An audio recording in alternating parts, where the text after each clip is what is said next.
when the DA finally does get in his vehicle, it's like he doesn't notice that anything is amiss. Not at first. And so he's sitting there, and I think he feels like a draft because he thinks like, I guess he feels like there's a window open because he starts looking around and he sees glass on the seat. And he's like, what the fuck? And from behind him, somebody pushes his head into the steering wheel like 4 or 5 times, banging this nigga's head until he almost passes out. And then you see this person pull out a roll of duct tape and they wrap this motherfucker's face up.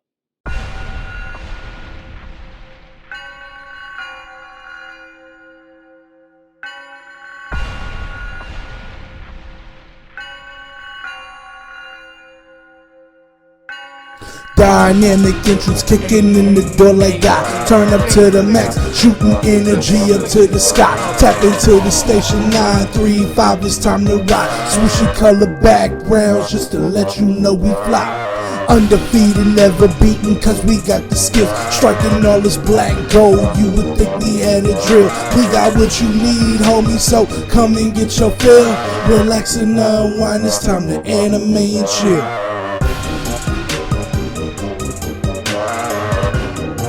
It's time to anime and chill. Relax and unwind, it's time to anime and chill.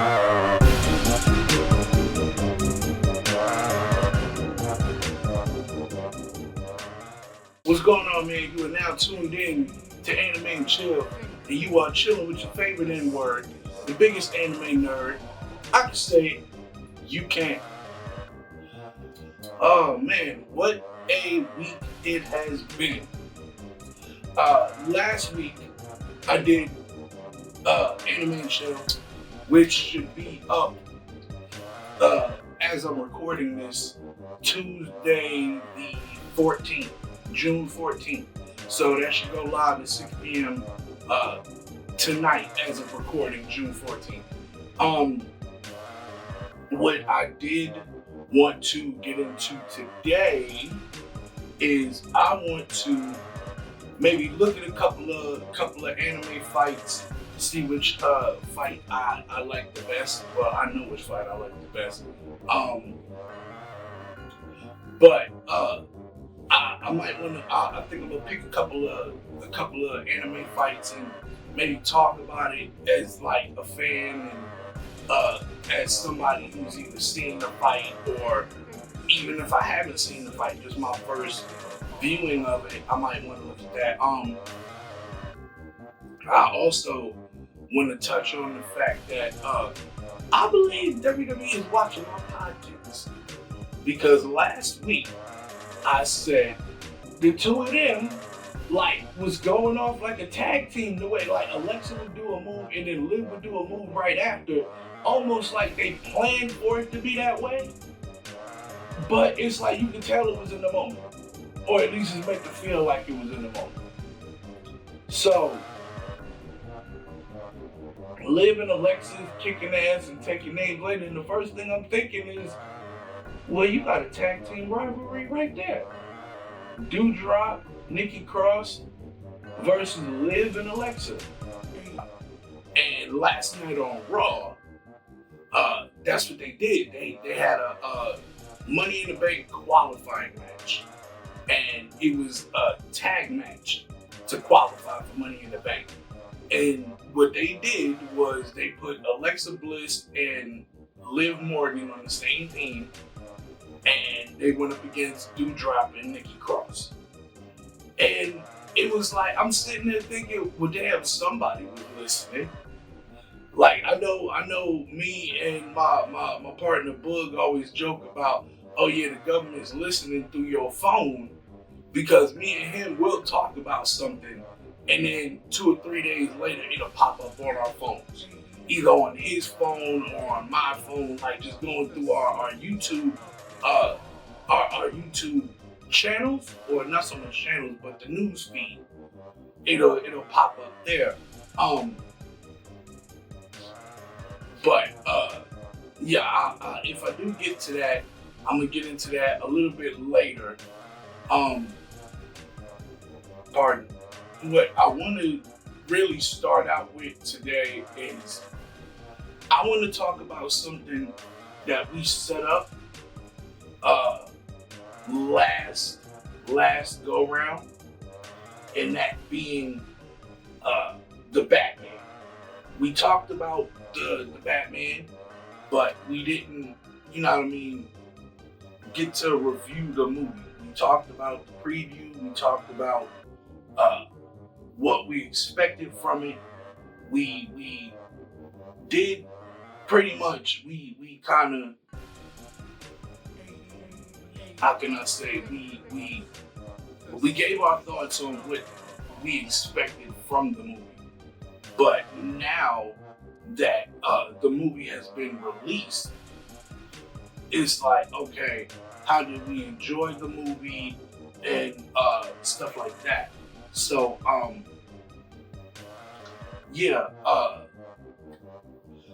know with my partner Bug, he said his favorite part about the movie is the opening, the voiceover, the narration done by Robert Pattinson as Bruce Wayne. Well, technically it would be him as Batman, because he's explaining how Gotham has evolved and how it has changed since he started going out at night. And he talks about how now they got a signal.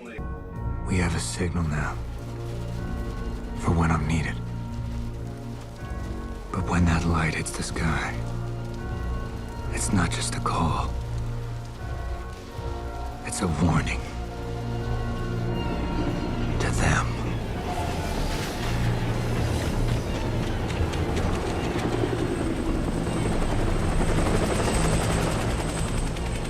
Yeah, just to let y'all know, nigga, Batman is on the prowl.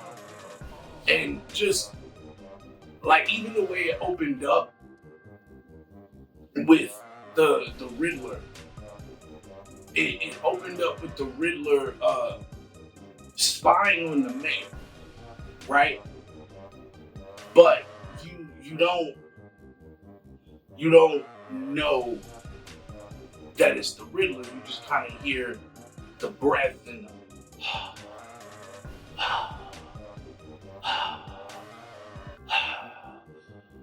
and it's like they got it on this canned, well, not canned, but canned.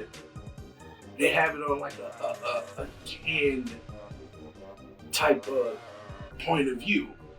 And what I mean by that is he's wearing a mask and he's got his glasses on and everything, but they're giving you his point of view from inside the mask, which I think is so dope.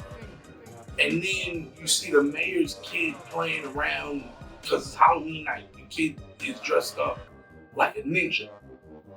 And you would think with everybody wearing Halloween costumes or Halloween night, why is Halloween not known more for heinous crimes?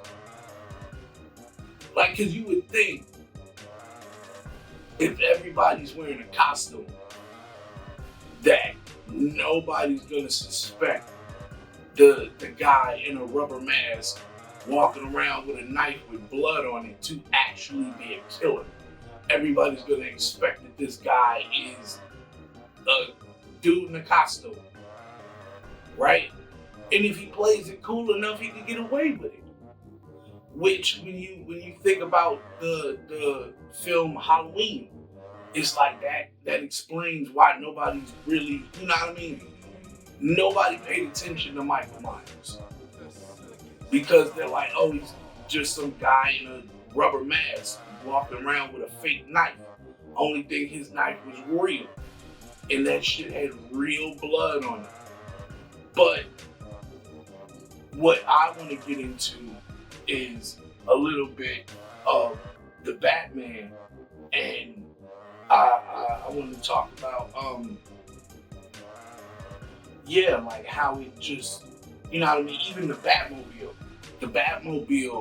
the way they made that look like a real car that was souped up was like, bruh, it made the Batmobile feel real and feel grounded. And then the scene where Batman pulls that motherfucker out, like, nah, bruh. Like, when I talk to my boy Book, that's like his second favorite scene, is when they corner the Penguin, or they not so much corner him, but they catch him at the docks trying to repackage the drops and get the money and everything like that. And Gordon and Batman follow him. Well, that whole scene of when Batman gets there, well, first Catwoman showed up on the scene. That threw everything out of whack. And can I just say, Zoe Kravitz as Selena Kyle, yes. Fucking yes. I loved it. I love the fact that they went and got a young black actress to play her, because when you watch Batman Year One, the animated movie that came out, the chick, Selena Kyle, was black. You see what I'm saying? Even though through a lot of the iterations of Batman that we've had in the past, she's always been played by a white woman, like Michelle Pfeiffer, who gave one of the best performances as Catwoman. But if you go all the way back to like the 1930s, when Batman first came out, Catwoman was actually played by a black woman, Eartha Kitt. Go check that out, go look that up. And that was during the Adam West Batman era, back when it was still kind of campy and it wasn't so gritty and dark. But I do like this one, and I like how they connected her, because she works at the club at the Iceberg Lounge, right? She worked for Penguin in the Iceberg Lounge, but then they tell you about another part of the club that's like, it's a basement club that's even more secretive than the Iceberg Lounge. Everybody knows about the Iceberg Lounge. They know that that's a club. What they don't know is the 40 Below, right? The 40 Below is the sub club. It's the basement club. It's the, you know what I mean? You know how back in the day when you would hear about parties in at people's houses, you got the main party that's going on upstairs in the living room. A couple people straggling upstairs to the bedrooms, trying to get a little freaky deaky. But nah, everybody who was anybody talked about the party in the basement, because that's where everybody was doing their drugs. That's where everybody was drinking. That's where the party was. You know what I mean? And so, with that said, that's what the 40 Below was. That's where all the politicians and all the bigwigs went when they came to the Iceberg Lounge. They didn't stay upstairs. They went downstairs, right? They went to the 40 Below, and they down there doing drops and shit. And I'm talking about, you got judges, DAs. Matter of fact, the DA of Gotham. Oh man, I think he was played by Peter Skarsgård. I'm trying to remember the DA's name. Can't remember his name at the moment, but I do know that his death in that movie was dope. Like, I know you heard I know you've heard of the comedy Death at a Funeral. Most people, when they hear Death at a Funeral, their mind goes to the more recent one of starring Martin Lawrence and Chris Rock. But that was actually a remake of an old British movie called Death at a Funeral, right? The concepts were a little different, but for the most part, it ran in the same vein. I brought that up to say this. When they were at the mayor's funeral, right? And all the cops were still talking about how the DA was missing. Like, 'cause he went missing the night before. He was at the 40 Below, and that was also the same night that Batman got Catwoman to infiltrate the 40 Below, right?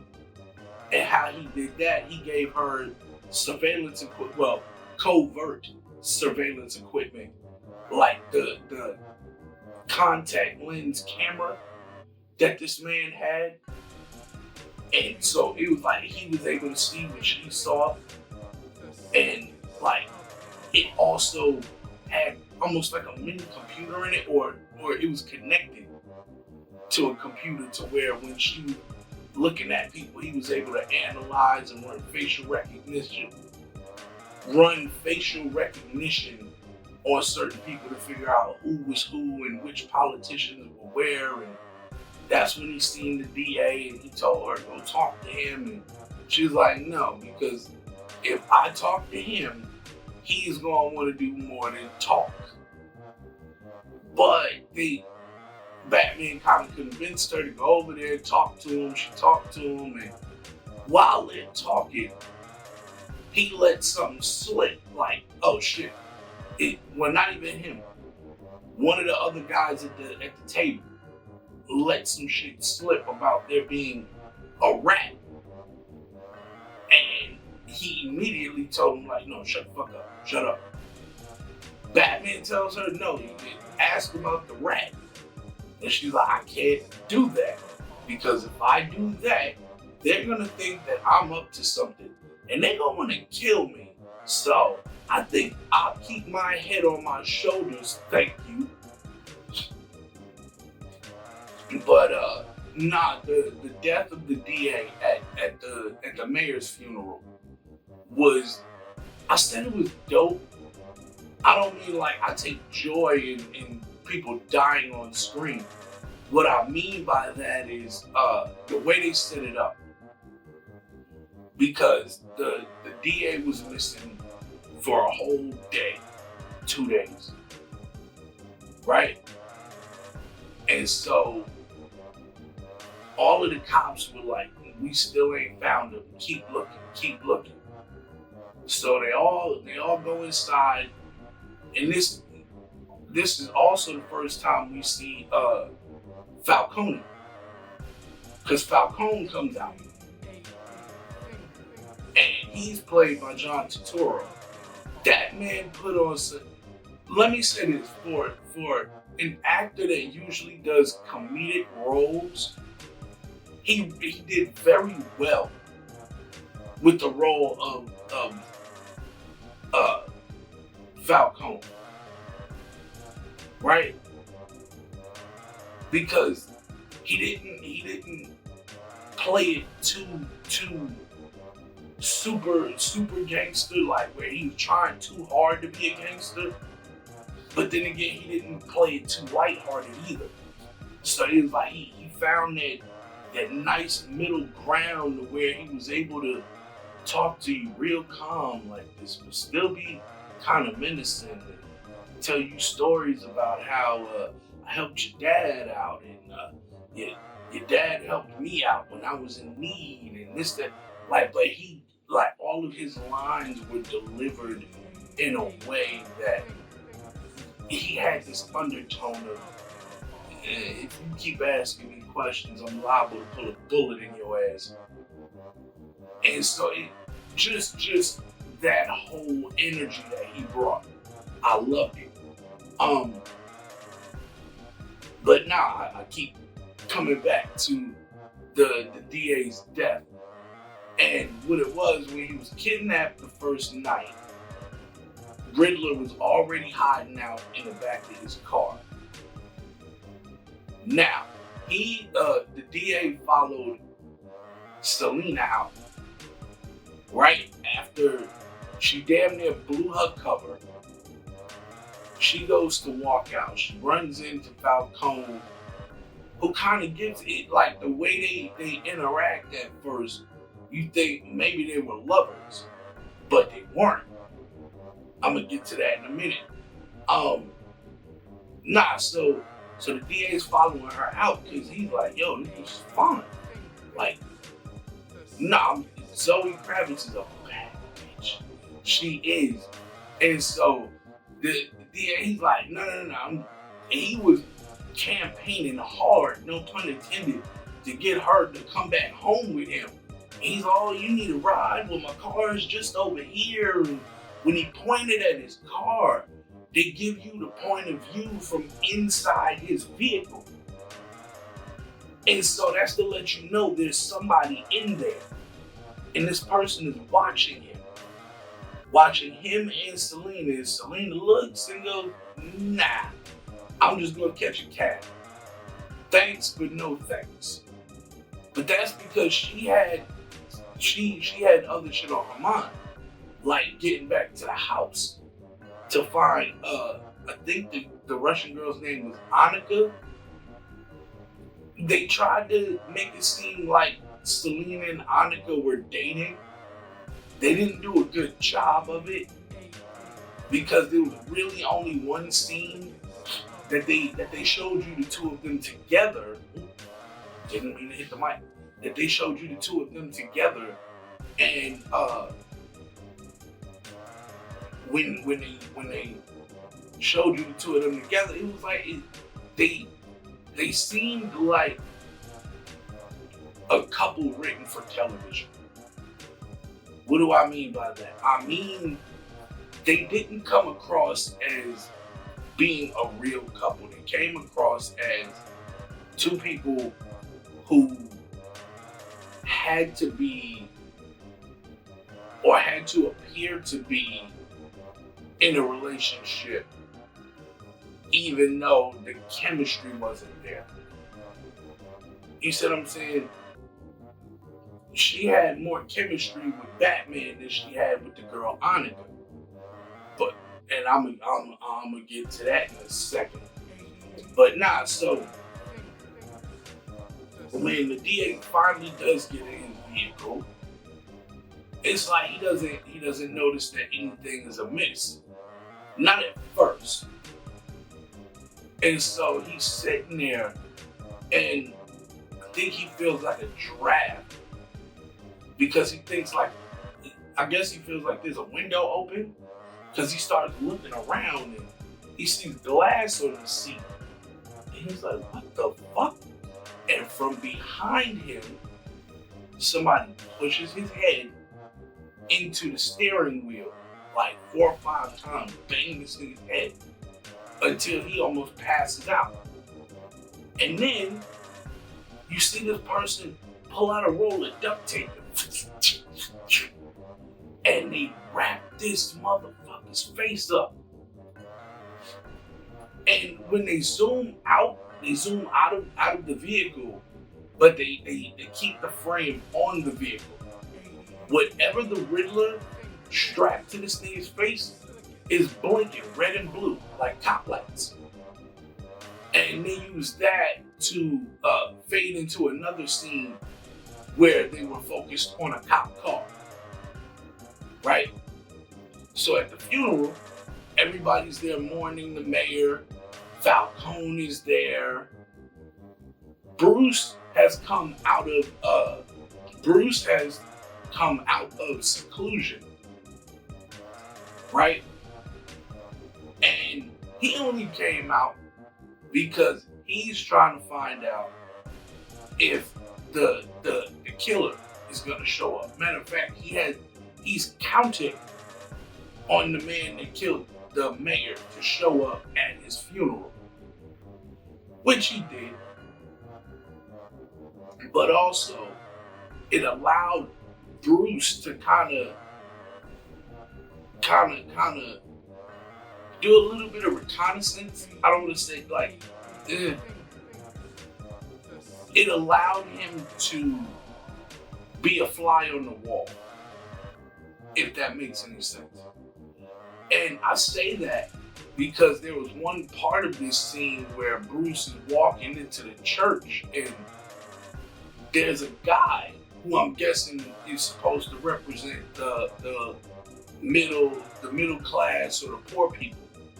And he is just talking shit about rich people. And yeah, man, these rich people think they can do whatever they want because they got money and blah, blah, blah, blah, and yada, yada, yada.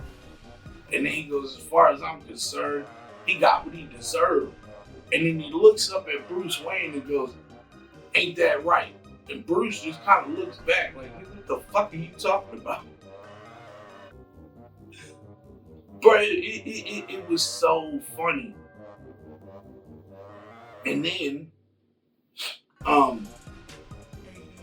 so everybody's taking their seats and they're getting ready to start the service, the eulogy. And as they're getting ready to start the eulogy, somebody screams out. They yelled something like, watch out, watch out. And then an SUV comes crashing through the doors of this church, speeds all the way up to the casket before it kind of veers off to the right. Now, what they like, the dope part about this is as the car is speeding in, Bruce is watching like, oh shit. Then something in the back of his mind went, the little boy. And he runs and he grabs the little boy and he covers him. And so all the cops, they pull their weapons out because they think it's an attack. And they're like, step out of the car. Step out of the car now. Put your hands up. Put your hands up now. Put them up now.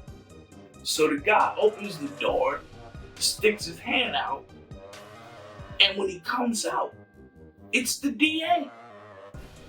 And his mouth is duct taped shut, and there's a collar around his neck, and it's blinking red and blue. They clear everybody out of the church. And the next thing you see is they send in the bomb squad. Well, not so much the bomb squad, but they send in the robot, right?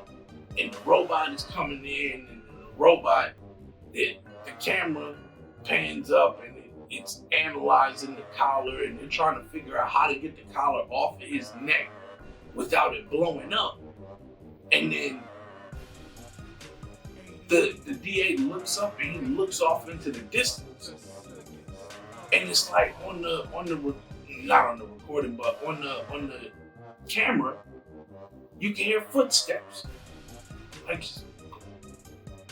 boom, boom, boom, boom, boom. And out of the darkness, Batman steps in the frame. And it's like, oh shit. Motherfucker, how were you able to get back in that building after they cleared this shit? It's surrounded by police. How the fuck did you get in there? He's Batman. That's how the fuck you got in there. But nah, so, and this is the part that they kind of allude to in the trailers, where the Riddler, this is the first time the Riddler makes himself known, like on camera, like, nah, I'm the motherfucking Riddler. And so he tells the DA, yeah, that collar comes off your neck real simple. All you gotta do is answer 3 riddles correctly. You've only got what I think he said about a minute, not a minute, about 2 minutes, 3 minutes. And then the collar was going to go off if he didn't answer all the questions correctly. So, the first riddle we all know. Yeah, he said, if it's cruel, it can be cruel, poetic, and blind. But when it's denied, it's violence that you will find. And so the DA is like, man, yeah. So the DA is he's panicking because he's got this bomb collar around his neck. And it's like he's deathly afraid that it's gonna go off. And so the riddler's first riddle is, it can be cruel, poetic, and blind, but when it's denied, it's violence you will find. And so in his panic state, it's like his brain didn't even register the question. And he's, and then Batman just calmly goes, justice.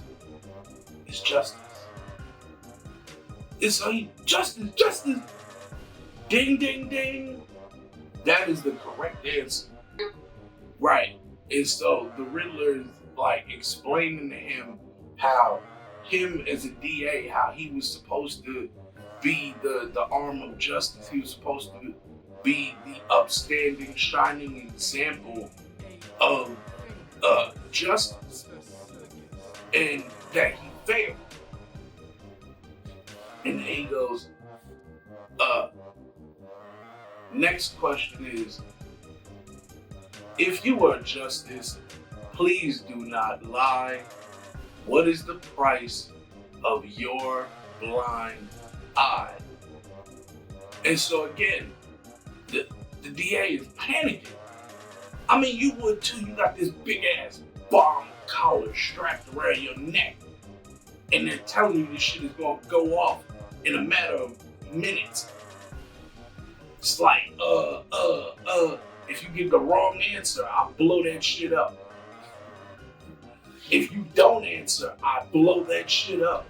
So it's like, there's really no win here. Yeah, alright, so he said, if you are justice, please do not lie. What is the price of your blind eye? What he was referring to was the bribes that he took. And the DA's name, the DA Coulson. I finally, watching the clips, I got it. So, he tells him, he says, if your justice, please do not lie. What is the price for your blind eye? That being the bribes that he was taking. And again, Batman just kind of offhandedly said that shit like, bribes. Like, this shit is easy. Like, the fuck? Who's coming up with these riddles? Like, just the way he was, this shit is easy. The fuck? So, yeah, he said, alright, so the final riddle was, since your justice is so select, please tell us the vermin that you're paid to protect. And he's like, what vermin are you, so what are you talking about? Batman is like the rat. He's like, what rat? He's like the rat in GCPD. And, oh, yeah, no. He's like, can't tell you that. Nigga, I got a family, nigga. That motherfucker said, if I tell you that, I'm dead. Batman said, if you don't tell us, you're dead anyway. And he was like, yeah, well, I got a family. At least this way, it's just me. Right? Because he knows if he turns on whoever the rat is in the mob, I'm sorry, not the GCPD, the rat that's in the mob, if he turns on who that rat is, he's like, yeah, the mob is gonna go off his family, right? So that should have been a big indicator as to who the rat was.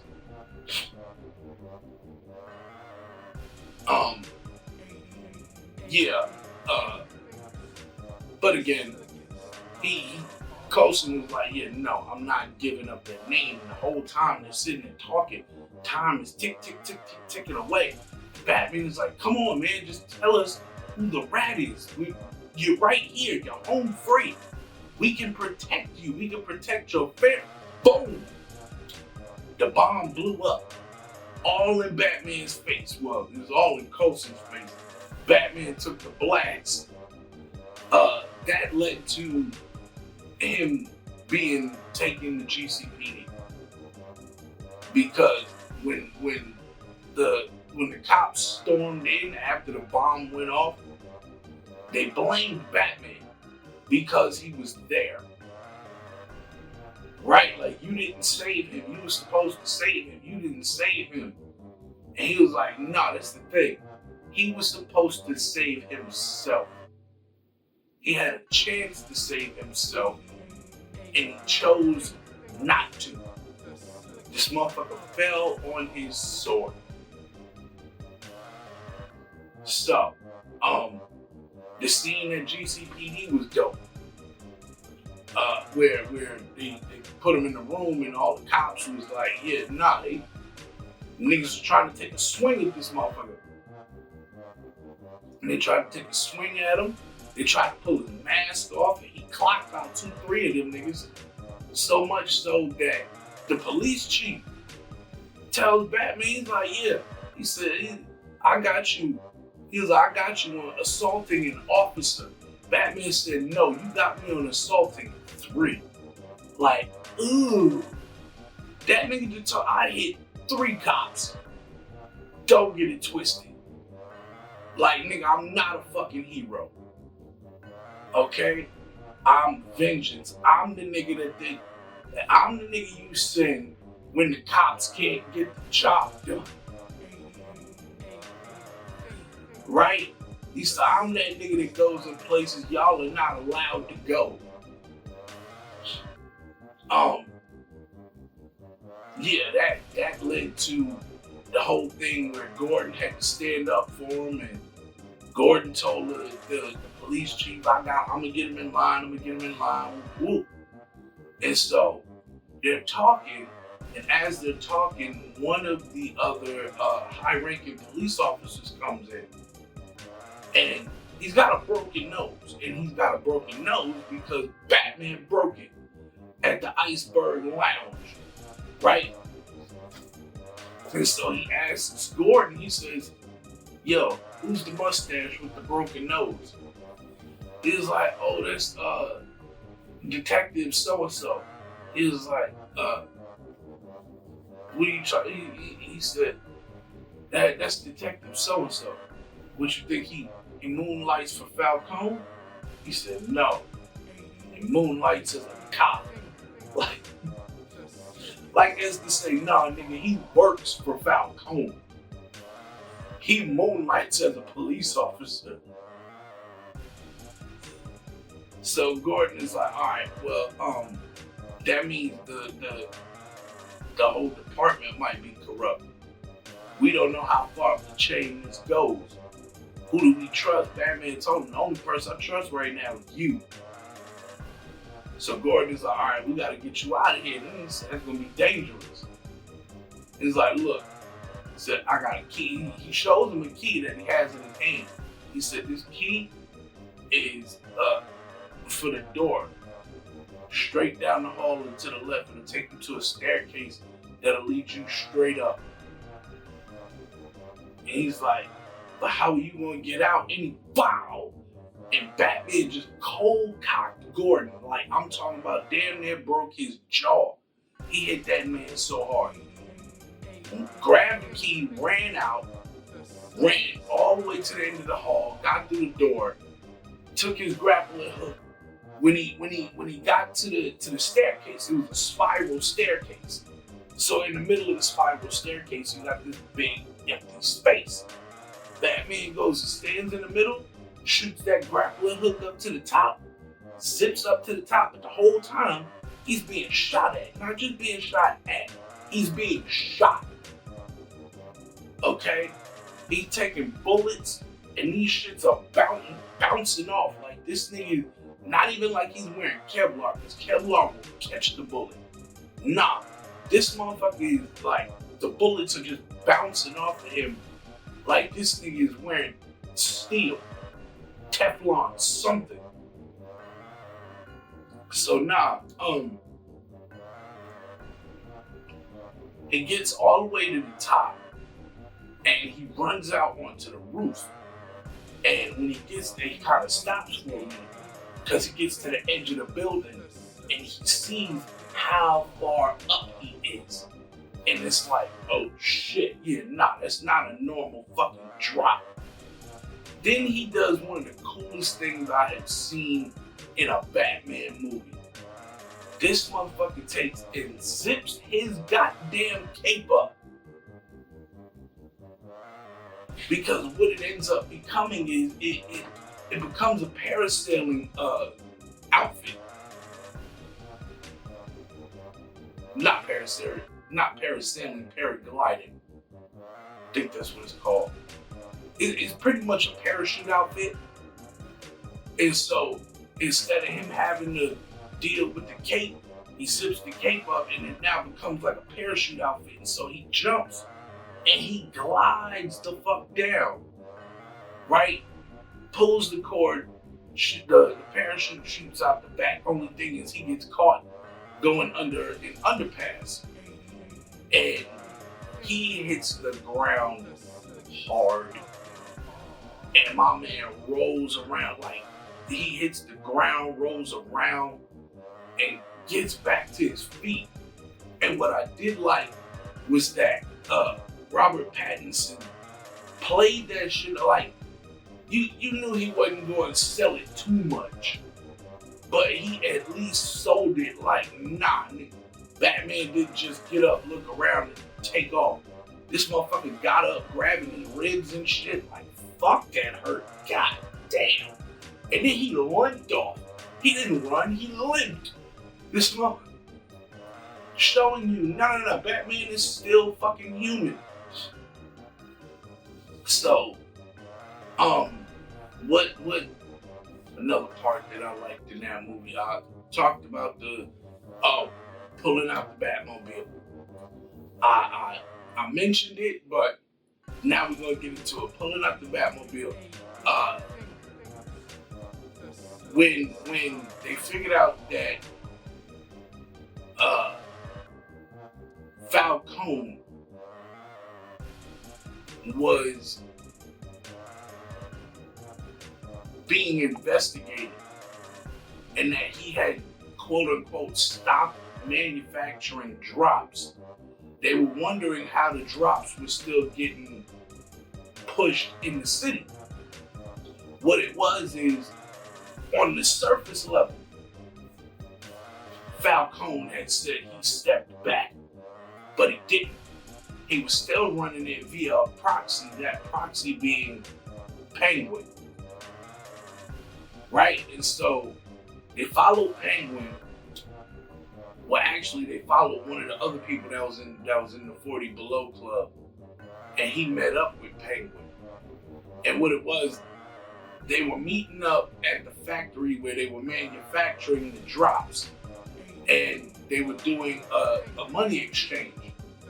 They were picking up, they were pretty much picking up the money while the crew in the warehouse packaged up the drops.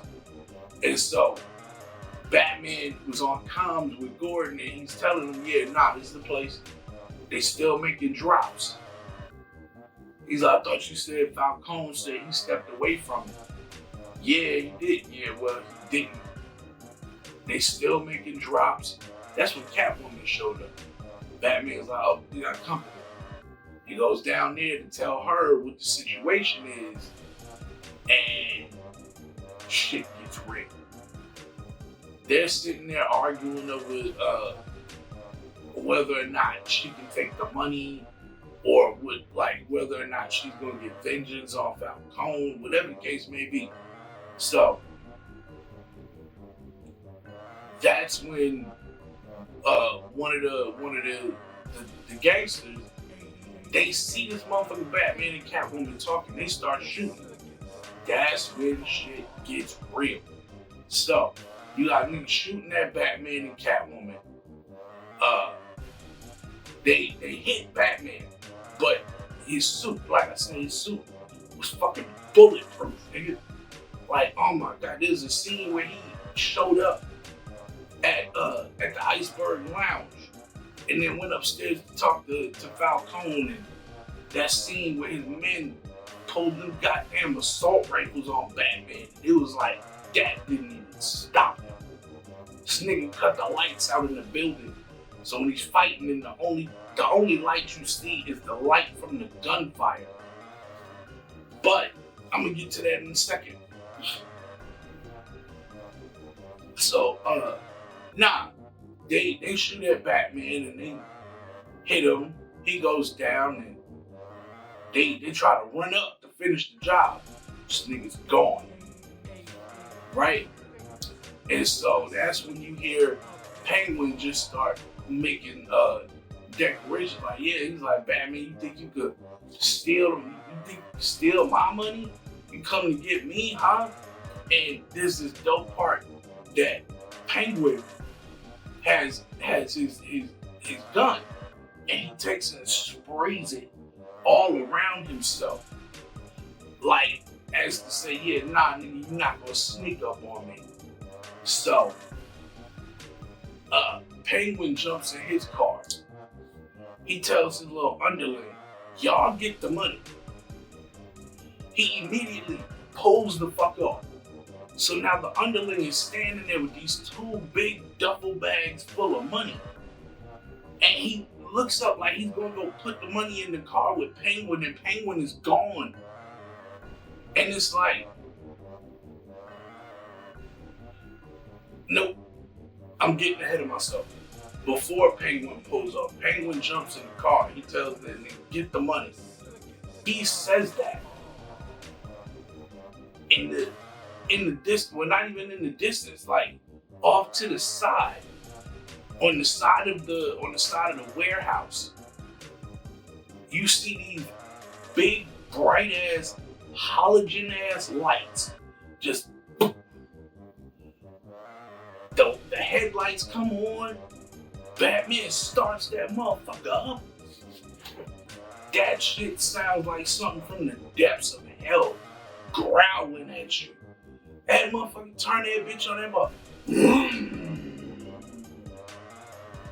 And then he gets in and he's revving this bitch like he's daring Penguin to run from him. Like the way, when he revs it, the car almost jumps forward like it's bucking at you. Like, like I dare you to run. I dare you to run. Motherfucker, you ain't getting nowhere. Penguin takes off in his little sports car.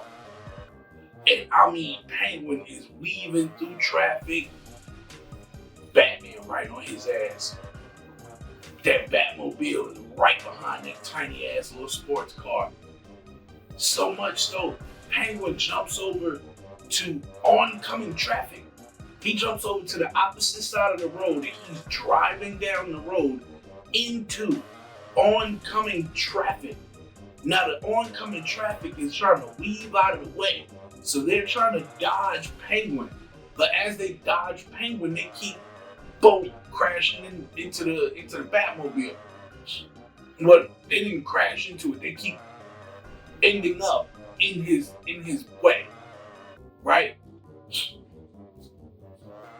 So Batman is dodging traffic just like Penguin is dodging traffic, but at this point, Penguin has gotten a little distance from Batman, so Penguin is starting to feel like, yeah, nah, I'm gonna get away. This motherfucker ain't finna catch me. He ain't finna catch me. You got me fucked up. So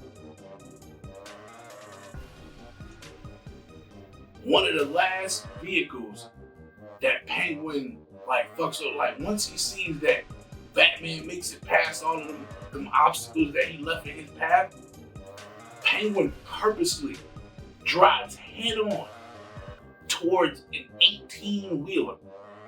This 18-wheeler jackknifes, and the whole trailer swings around the cab, and it's sliding down the road sideways. Penguin's car fits conveniently just underneath that motherfucker. Penguin keeps going. Now, between the tow truck that crashes, everything sets up for this big explosion. But the tow truck, the flatbed, the way it's sitting after the tow truck hit, it creates a ramp. So Batman rides up the flatbed of the tow truck like it's a goddamn ramp and jumps over the traffic, bursting through the trailer of this 18-wheeler. And as he does that, the 18-wheeler explodes. So Penguin is in the car like, I got you, I got you, I got you. And as soon as he says that, out of this giant ball of flames, the Batmobile comes flying out with a little bit of fire on the tip of it, right? Hits Penguin's car, fishtails him, makes that son bitch spin, then flip, and then it lands on the roof of the car, and the car is sitting upside down. And then we get the shot from the trailer where Batman comes walking over to the car. But from Penguin's point of view, he's hanging upside down like a submarine, Mr. Wayne, like a submarine. All in all, that movie is so dope. Again, the scene that we get in the trailer where Batman killed all the lights at the Iceberg Lounge, and he went upstairs to confront Falcone. Well, actually, he was going to stop Selina from killing Falcone. But when he gets there, he's got to run through some of these little foot soldier motherfuckers. And these niggas, they all strapped up. They got fucking assault rifles up the yin-yang. Batman cuts the lights to the building. Somehow the elevator still works. That part kind of confused me, but the elevator comes all the way up to the penthouse level. The doors open up. They don't see nobody. And they're looking and like, fuck, the elevator is just dark, like black. So one of them, he inches his way into the elevator and he's looking around with the flashlight that's on the barrel. And something tells this stupid nigga, look up. And in the corner, in the top corner, is this motherfucker Batman. He jumps down, starts beating the shit out of these niggas. That's when you see them trying to shoot him. And he's fighting them off with just his hands. And every time they shoot at him, you see the barrel of their gun light up. And it's like they're hitting him point blank range, and these bullets they're not even cracking the armor. They're bouncing off. Like, the fuck? Almost like they shooting this thing with rubber bullets. That's what it looked like, the way they was bouncing off of him. Almost like they were shooting him with rubber bullets. So, yeah, man, if you have not seen The Batman, I say this all the time, I don't know how you have it, but go on HBO Max. Trust me, it is worth the watch. Now, I will give you a heads up and tell you that the movie is 3 hours long. So the movie is 3 hours long. So don't think you finna go into it and it's finna be like a normal, well not normal, but that it's gonna be just a regular 2 hour movie. And where they front load the movie with story and then the last 30 to 40 minutes is action. Nah. They gave you a detective story, and granted the movie itself is a bit long. It's warranted because of everything that they had to touch upon in this movie. Now, could they have clipped it and saved some of it for the sequels? Yeah, they definitely could have did that. But in my opinion, it worked out. The only thing about that movie I didn't like was the fact that they brought the Joker in again. And I'm like, look, man, Joaquin Phoenix did a good job with the Joker movie. But before him, the only other good Joker, well, I won't say the only other good Joker, before him, the last good Joker was Heath Ledger. Because Jared Leto as the Joker, no. In the words of Heath Ledger. No. Because that, not Heath Ledger, Jared Leto as the Joker was fucking terrible. Terrible. First, this nigga wanted to be a cholo in the Suicide Squad movie. Then when they did the Snyder cut for the Justice League, they brought Jared Leto back, this time as zombie Joker. And it was even worse than the first time. I was like, yo, what the fuck? Lord, give me strength. But, yeah, so like I said, if you haven't watched The Batman yet, go ahead on HBO Max and check that shit out. On to some anime for the day. Before we get up out of here, I am going to pull up one of my favorite fights. I don't know if I'm gonna watch the entire thing because I know that fight is probably gonna be like 30, 40 minutes long. Check this out. Check this out. Check this out. Check this out. Check this out. Check this out.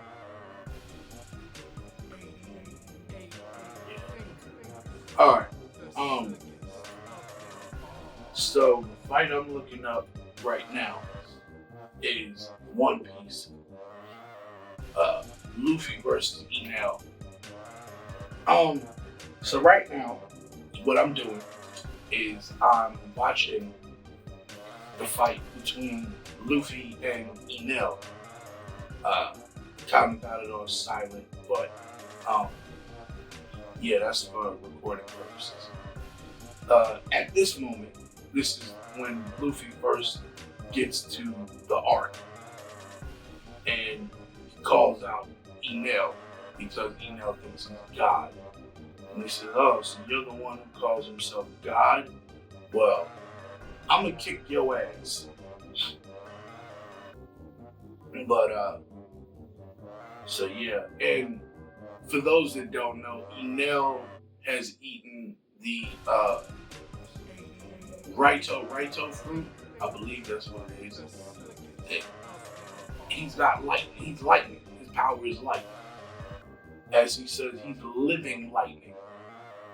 I talked before about the whole thing with Enel because Skypia is my favorite arc out of all of One Piece. And I know a lot of people skip the Skypia arc because I guess it seems a little different, it seems a little fantastical.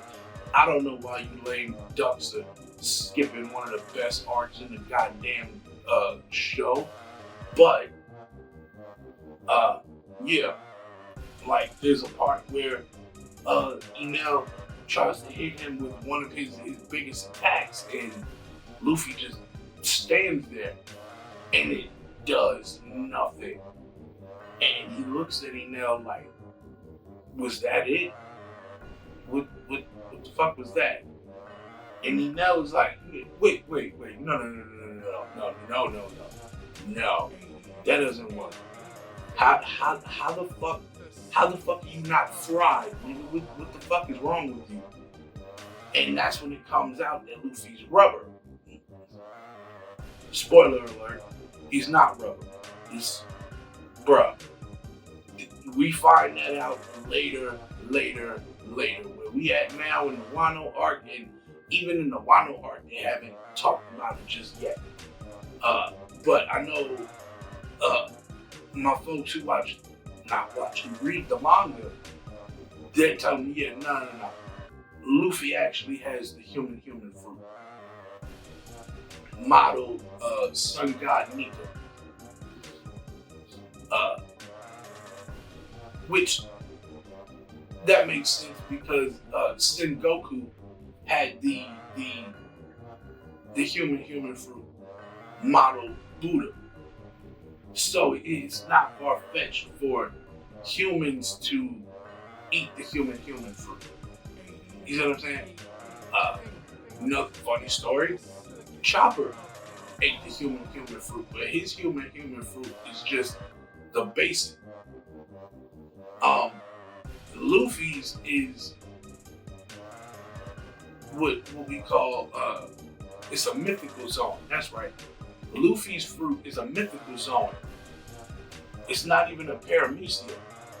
It's a mythical zone. But that kick is just fucking bananas. It kicked the shit out of him now. We find out in the manga that the Gorosei lied about the name of that fruit because that fruit is that important, which also explains why Shanks stole it and why he had it to begin with. So, yeah, right now, well, man, it's still the beginning of the fight. And now, Enel is using what he calls Matra, which we know as observation haki. It's hearing the voices of living things. Now, there are some versions of this, like what Luffy has, where he can hear voices that even the most trained observation haki users can't hear. But that's because it's on a different level. Like with him and Momonosuke being able to hear the voice of Zunisha. No one else can hear Zunisha's voice. They just hear an elephant, right? Because that's what Zunisha is. The Japanese word for elephant is so. So,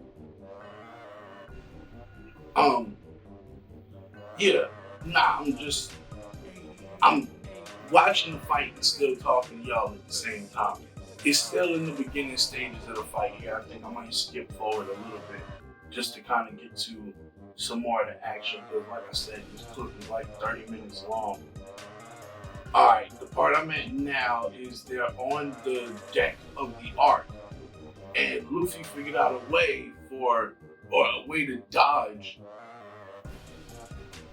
Enel's hits. And that's to pretty much turn his brain on and just react to his movements and letting his body just kind of, you know what I mean,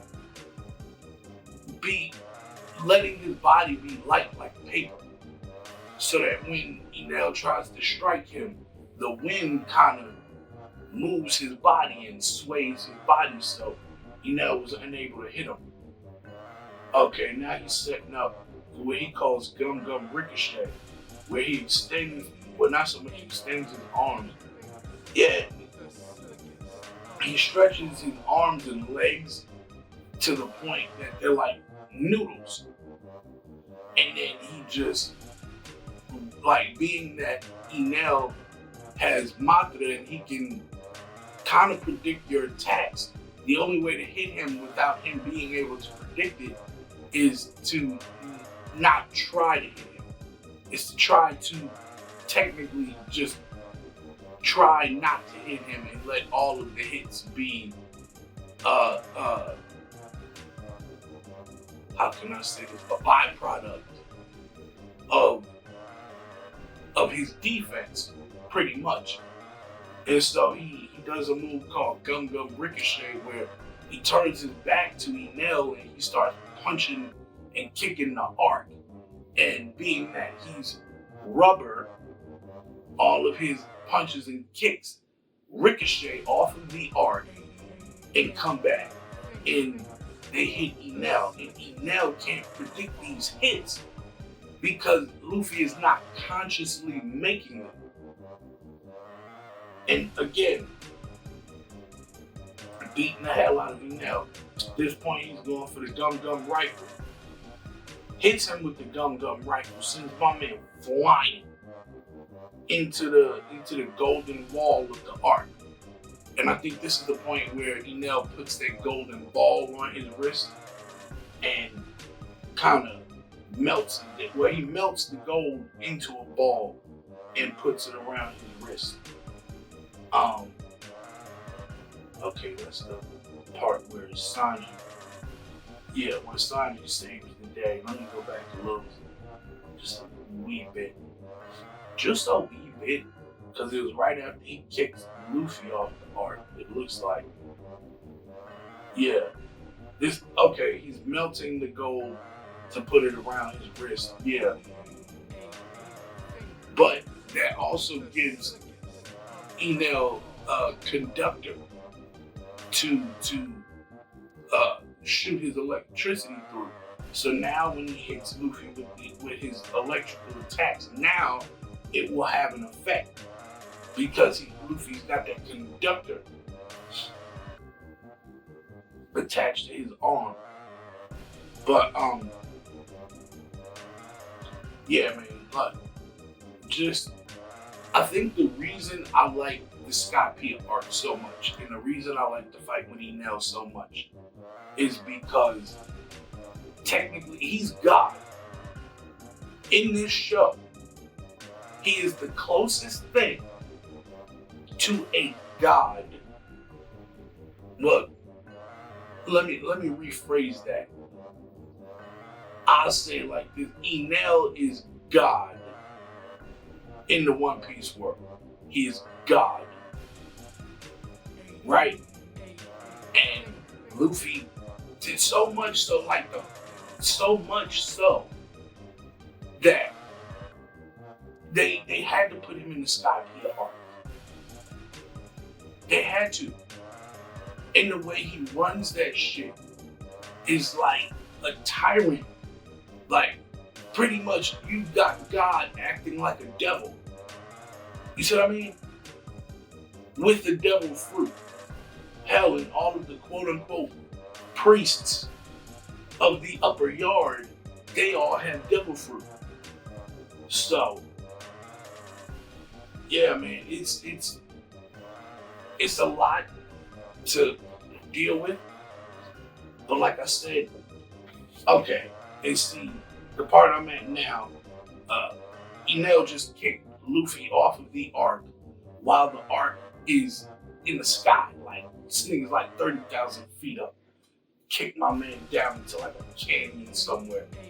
And just as Luffy's about to fall to his death, quote unquote, he's saved by the man who had the mantle of God in Skypia before Enel came through and dethroned this nigga. That person being Gonthal. Gonthal was the original quote-unquote god of Skypia before Enel came through. But see, even Gonthal never called himself God. He called himself the guardian of Skypia. Enel said, yeah, no, fuck that, nigga. I'm God, nigga. I am living lightning. I live in a cloud Paris. I live in a cloud paradise in the sky. I'm God, nigga. Like that's what the fuck Enel.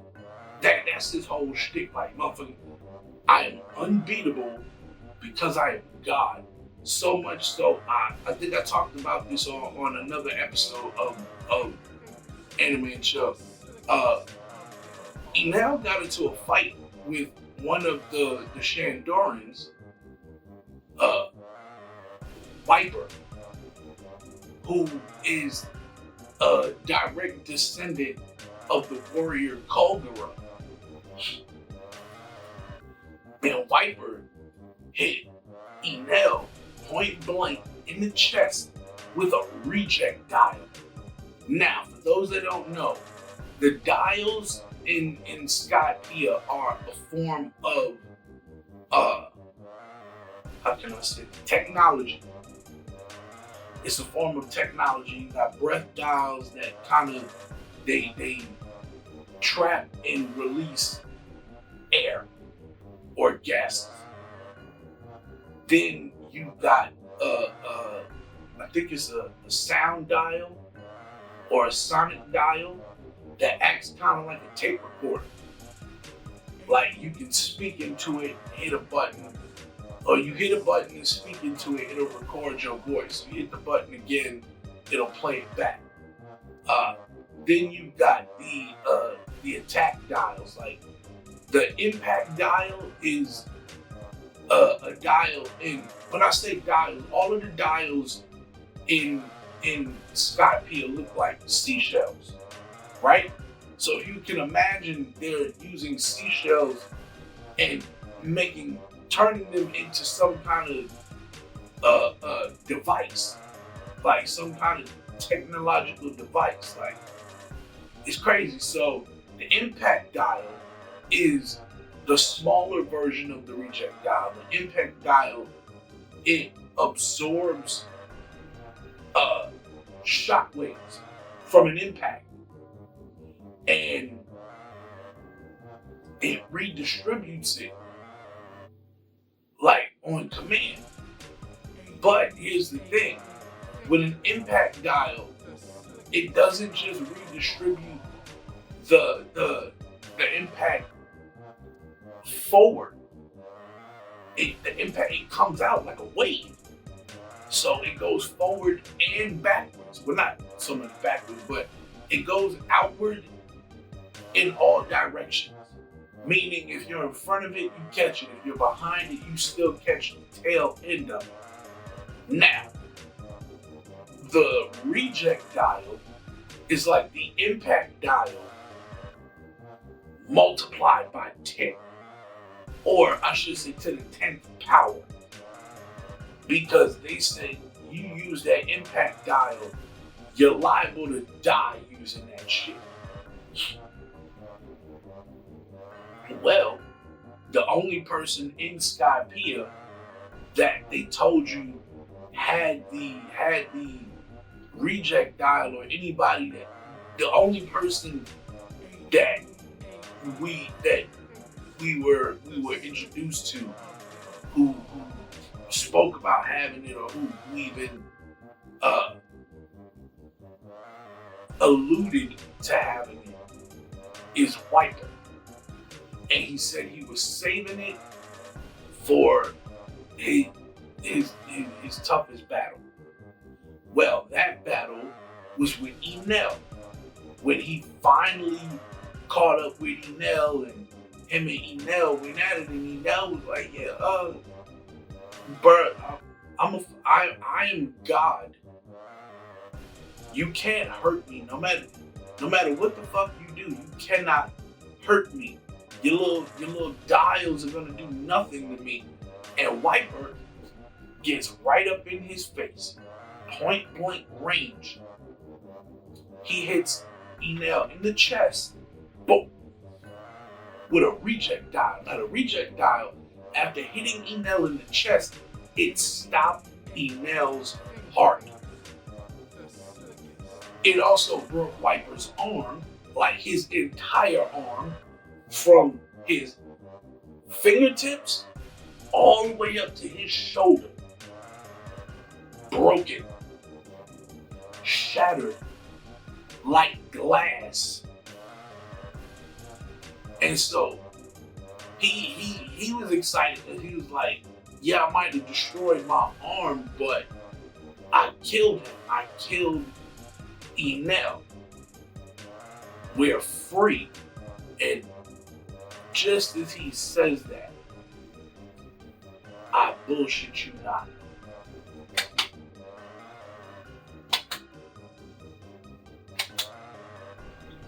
Enel restarts his heart.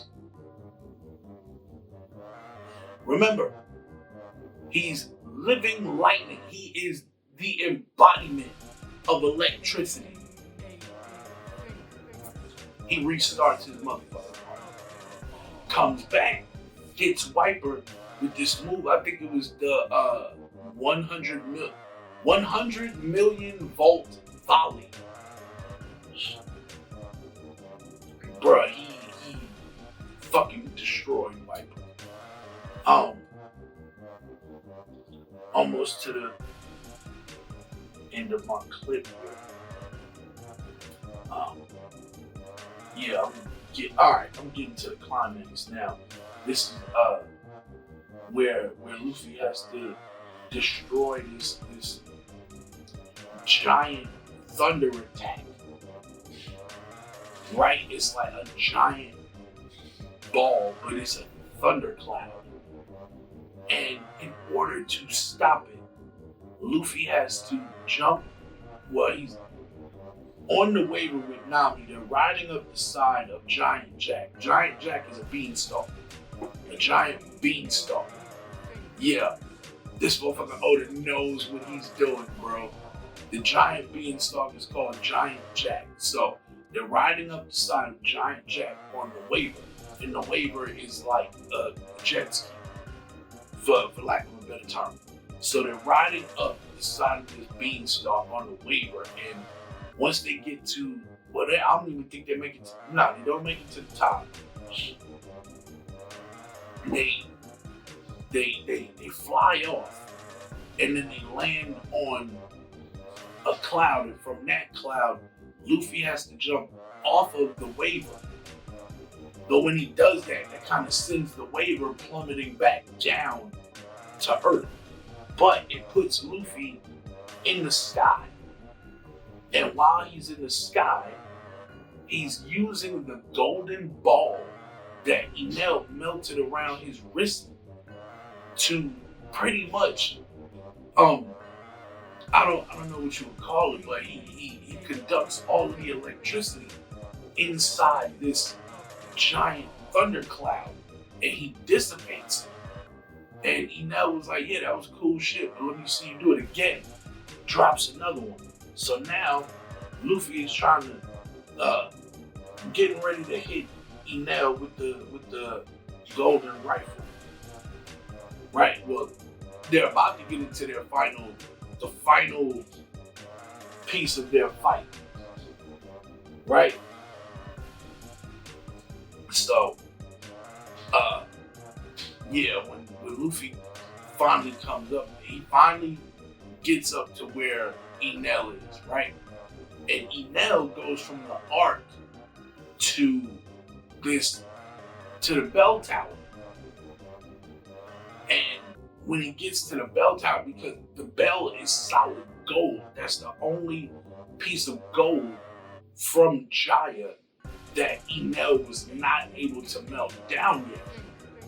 But it was also, as they called it, the pride of Shandora. It was the golden bell, because Shandora was meant to be like the city. It's the city of gold, El Dorado. But also, It also has another tie-in with the city of Atlantis, because the rumors with that Jaya had sunk to the bottom of the ocean, which it didn't. It got lifted up by the knockup stream and sent up into the heavens, and it impaled itself on top of a giant beanstalk called Giant Jack. So, yeah, what's the name? So yeah, so when Luffy gets up there, his whole thing is A, knock out Enel, B, ring the bell, and C, do both at the same time if you can. Enel transforms or goes into his awakening, right, which he turns into a giant Buddha made out of electricity. Like his whole body is brimming with electricity, and he's taking the form of this Buddha, and he's got these two tridents, and he's using them to try to fight off Luffy. Luffy cocks that arm back, twists that motherfucker up, and that's when we get Gum Gum Golden Rifle. Like, the name for this move was so dope. And needing to see like how far back he stretched his arm and twisted it, and then when he let it go, he just unravels his arm as he's throwing this straight punch. The punch hits Enel. Enel tries to block it. Can't. The punch pushes him even further. It pushes Enel into the bell. So, upon hitting the bell, Enel gets knocked out. Right? Because now you're trapped in between, quote unquote, a rock and a hard place. So, and Luffy is punching the fuck out of you with that hard place. So now, after knocking Enel out and ringing the bell and letting the guy Mont Blanc Cricket, who's the descendant of Mont Blanc Nolan, letting him know, you're looking in the wrong place. The city of gold never sank to the sea, never sank to the bottom of the sea. That shit was shot up into the air.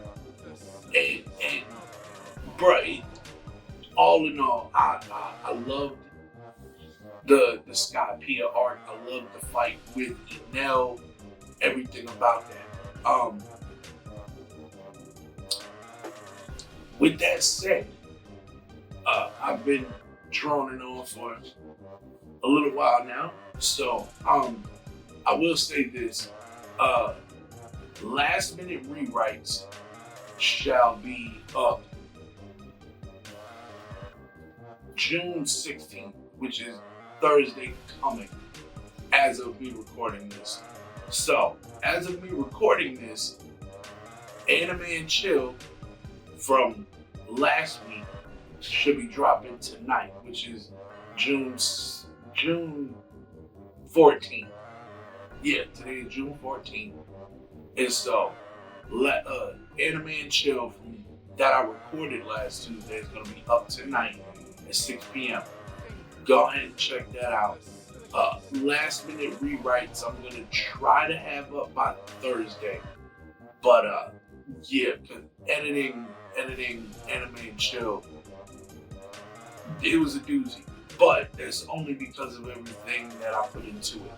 I don't think I'm going to add as many extras into last minute rewrites. I think I'm going to edit it down and just let it speak for itself. And I think I'm going to put a lot more of the fun goofiness into Anime and Chill itself. So, with that said, I need you to do me 3 huge favors. Number 1, click that like button.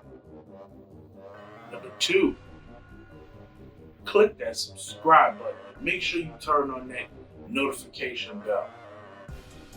Number 3, and this is the most important part, share this video. Share it with your friends. Share it with your family. You know what I mean? Like, whoever you watch anime with, grab your favorite person, throw on your favorite tunes, kick your feet up. It's time to anime and chill, man. Peace. Dynamic entrance kicking in the door like that. Turn up to the max, shooting energy up to the sky. Tap into the station 935, it's time to rock. Swooshy color backgrounds just to let you know we fly. Undefeated, never beaten, cause we got the skills. Striking all this black gold, you would think we had a drill. We got what you need, homie, so come and get your fill. Relax and unwind, it's time to anime and chill.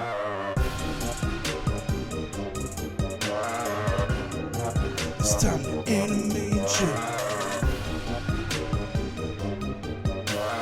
Relax and unwind, it's time to anime and chill.